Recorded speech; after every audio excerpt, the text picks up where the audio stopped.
lo hemos dicho, estamos en el mes de las misiones y quisiera compartir con ustedes ese pasaje que leyéramos de Mateo 28. Si nos da tiempo, iremos a Marcos. Creo que no, porque en Marcos hay mucha discusión sobre esos versículos, pero vamos a ver lo que el Señor nos trae en esta parte de este texto tan conocido de nosotros, de Mateo 28.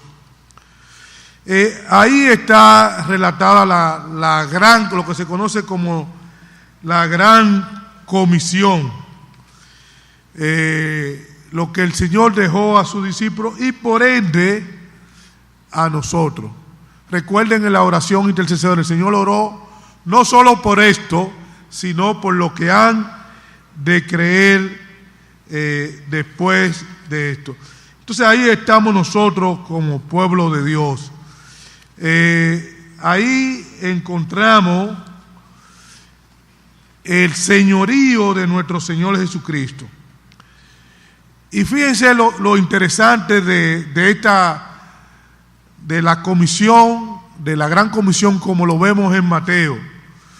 Versículo 18, y Jesús se acercó y les habló diciendo: toda potestad me es dada en el cielo y la tierra. Versículo 19, por tanto, o sea, el señorío, el poder, la autoridad que el Señor tiene, Él es el Señor sobre todas las cosas, el soberano, y esto lo hemos visto en el libro de Daniel, el soberano, el Señor, ese señorío del Dios Padre es también el señorío de nuestro Señor Jesucristo. Recuerde Filipenses, Dios y el mensaje de Pedro en Hechos capítulo, ese que Dios le ha hecho Señor y Cristo. Él es el Señor. Entonces, esa base, bajo esa condición del Señor, entonces Él nos hace ese mandato. Por tanto, id y haced discípulos. La soberanía universal del Señor se ha dado de hacer discípulos en todas las naciones. Por tanto, vayan y hagan discípulos a todas las naciones, porque Jesucristo es el Señor de todo el universo, por lo tanto debe ser proclamado como tal a todas las naciones. Y fíjense algo importante, el otro énfasis es que nosotros pensamos que nada más debemos predicar el Evangelio. No, el énfasis aquí es hacer discípulos que también confiesen ese señorío y vivir a la luz de esa confesión. La confesión de que Él, el Señor Jesucristo, es el Señor sobre todas las cosas. Algo importante de esa confesión es que nosotros predicamos Jesucristo como Señor y Salvador. Muchas veces se desfigura el mensaje del Evangelio cuando nada más se predica la parte, vamos a decir, bonita, de que Jesucristo es el Salvador. Y hacemos énfasis en esa parte, de que Él es el Salvador. Usted quiere ser salvo, venga a Jesucristo. Y entonces se predica un evangelio sencillo, fácil, pero la confesión que encontramos en todo el Nuevo Testamento es de que Jesucristo es el Señor. Y entonces, en ese señoría, Él demanda la obediencia de cada uno de nosotros. Y al Señor, al soberano, al Rey del universo, el que está por encima de todas las cosas, ¿le podemos decir que no? Cuando Él manda, no, tenemos que obedecer. Y esa parte es importante enfatizarla y recatarla, porque de lo contrario estamos predicando un evangelio sin demanda. No hay demanda. Yo vengo a Él como Salvador, soy salvo y ya. No, no. Jesucristo es el Señor. Por tanto, vayan y hagan discípulos a todas las naciones. Entonces, el primer paso de esta gran comisión es el evangelismo, pero que no se limita solamente a la conversión de los incrédulos, de los que no creen. No solamente que se conviertan, sino que es un comienzo, porque lo que sigue es que nosotros hagamos discípulos. Y hacer discípulo es instruirlo, enseñarle la doctrina, mantenerlo todo el tiempo bajo la constante enseñanza de la palabra de Dios. No termina nuestro trabajo, no termina con la conversión, comienza con la conversión. Entonces hay esa necesidad de trabajar con ellos para que ellos tengan un evangelio completo. Por tanto, y hacer discípulos bautizándoles en el nombre del Padre, del Hijo y del Espíritu Santo. Entonces, versículo 20, enseñándole que guarden todas las cosas que os he mandado, y he aquí yo estoy con vosotros todos los días hasta el fin del mundo. Amén. Hay una necesidad de hacer discípulos y que esos discípulos también se conviertan en portadores y portavoces de ese mensaje del Evangelio. El mensaje se basa en que Jesucristo es el Señor. Y tenemos que hacer énfasis en que guarden todo. ¿Y cuáles son todas las cosas que el Señor ha mandado? Todo lo que encontramos en los evangelios.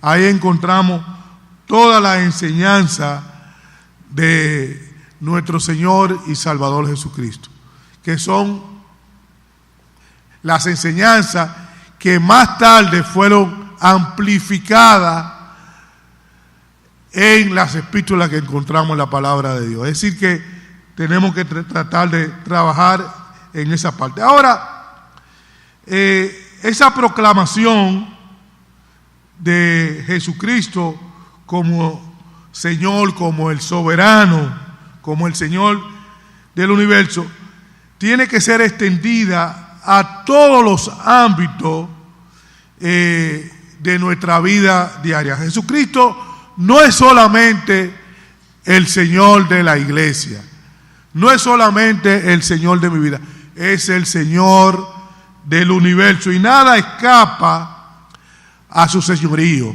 Su señorío tiene que estar en todos los ambientes, en los ambientes económicos, cultural, político, social, ecológico. Nada escapa a su señoría. Hay un corito muy bonito, lo aprendimos hace mucho tiempo, que dice: Jesucristo es el Señor, ya de mi vida es el Señor, de la iglesia es el Señor, del universo es el Señor, gloria pues a Él. O sea, nada escapa a su señorío.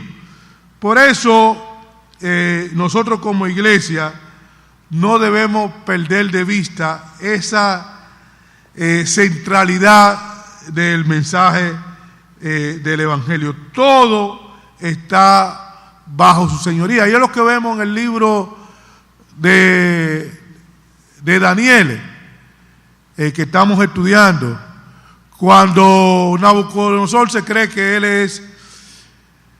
está por encima de todas las cosas, el Señor le dice que no, que sobre él hay uno que está por encima, y por eso nosotros tenemos que entender que todos los ámbitos de la vida, económico, cultural, político, son campos misioneros.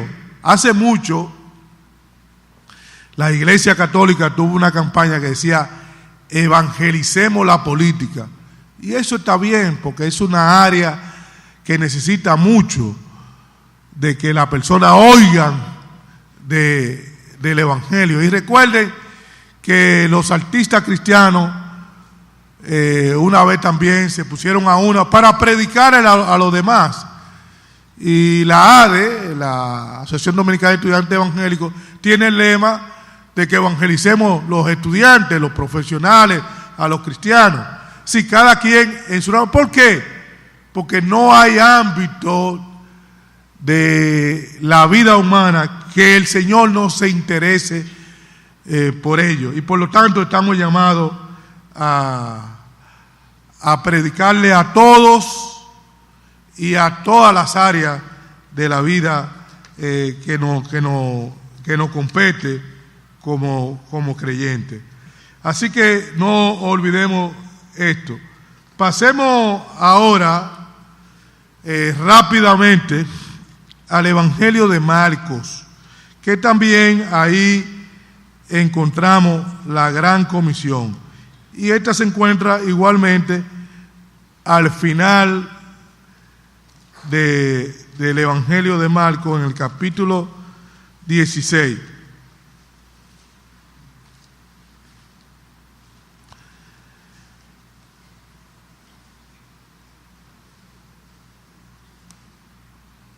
Dice, leo los versículos del 14 al 18.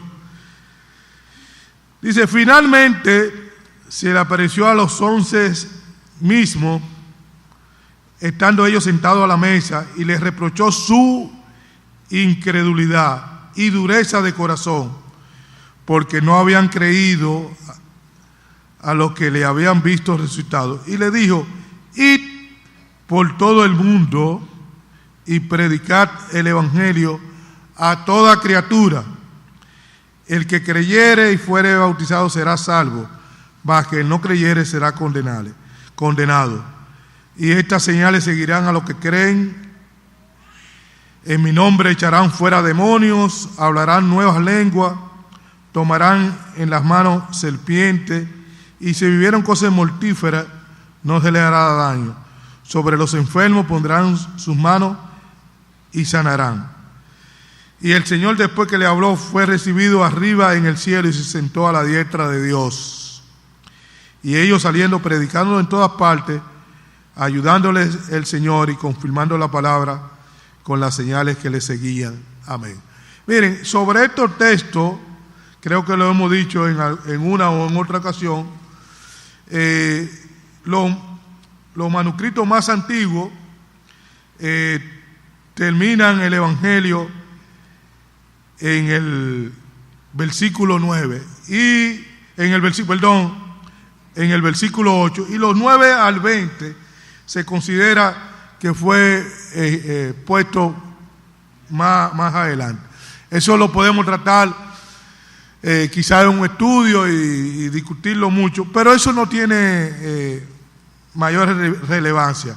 Tiene relevancia porque, como ustedes ven, muchos, principalmente la iglesia pentecostal, basa muchas de sus enseñanzas sobre el hablar en lengua y el tema de los milagros y todo eso, fundamentado mucho en esta parte. Pero en todo el Evangelio de Marcos hay un llamado, que es lo que estamos enfatizando en esta mañana, en la predicación del Evangelio.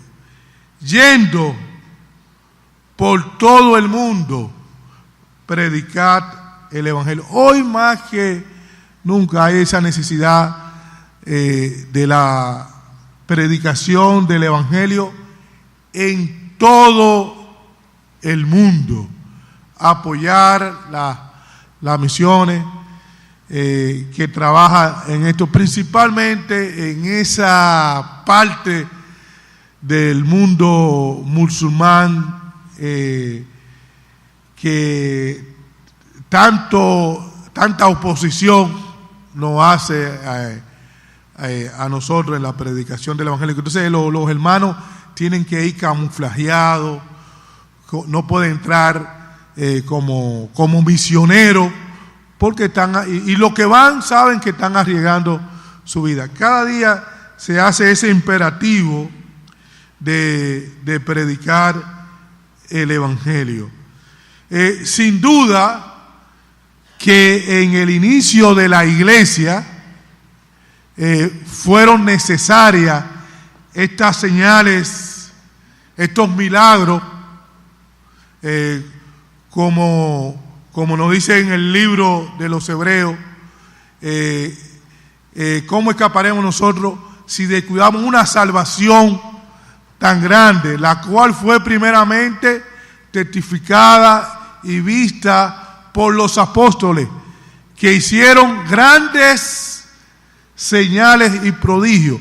Era una necesidad en el primer tiempo de que esa predicación del Evangelio fuera confirmada y testificado con grandes señales, como nos dice, y también la parte de el hablar en lengua, que como vimos ayer en el capítulo 2 del libro de los Hechos, idiomas. ¿Por qué? Porque en el texto, en la narración de Lucas, se dice claramente: le oímos hablar en nuestras propias lenguas, en nuestro propio idioma. Y todos estos milagros los apóstoles lo hicieron. Hoy día sabemos que Dios obra de muchas veces de manera milagrosa, pero siempre y cuando es su voluntad y siempre y cuando Él quiere. Y eso nosotros podemos dar testimonio, cada uno de manera particular. Tiene experiencia propia en que hemos visto la mano de Dios obrar de una forma milagrosa, pero no es la regla general, porque vemos la partida de nuestros hermanos, y lo que le pasa a un creyente también nos pasa a nosotros. La diferencia es que nosotros, como nos dice el apóstol Pablo en cuanto a la partida, lloramos, pero no como aquellos que no tienen esperanza, porque tenemos una esperanza bienaventurada, gloriosa, que cada uno de nosotros como creyentes podemos consolarnos y fortalecernos en las pruebas, en esa esperanza gloriosa, que como vemos en Pedro debemos dar siempre razón de esa esperanza que tenemos, que nos sostiene, que nos guarda, y es poderle explicar a otros que está fundamentada mayormente en la persona de nuestro Señor y Salvador Jesucristo. Vamos ahora a tener una breve consideración también en cómo presenta Lucas esta gran comisión. Y Lucas la presenta en dos, es la misma versión, tanto en su evangelio como en el libro de los Hechos, pero fíjense que cuántas cosas podemos determinar de esta presentación. Lucas 24, los versos 36, vamos a leer para algunos versos sobre este pasaje de la Gran Comisión.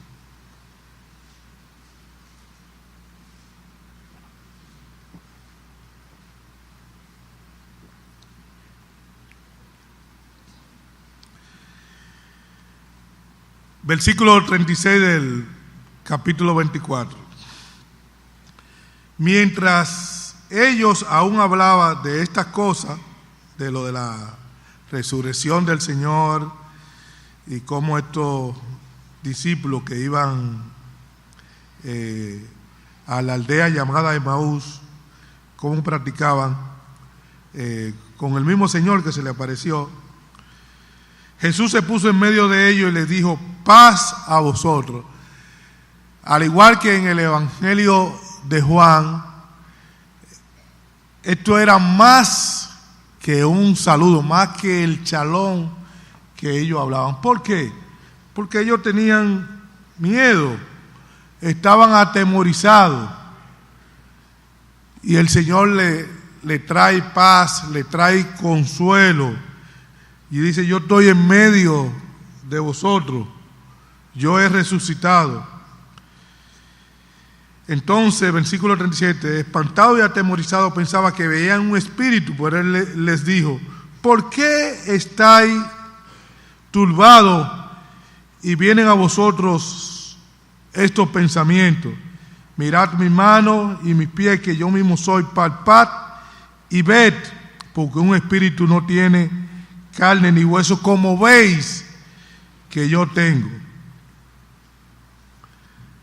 Seguimos leyendo versículo 45. Entonces le abrió el entendimiento para que comprendiesen las Escrituras, y les dijo: así está escrito, y así fue necesario que el Cristo padeciese y resucitase de los muertos al tercer día.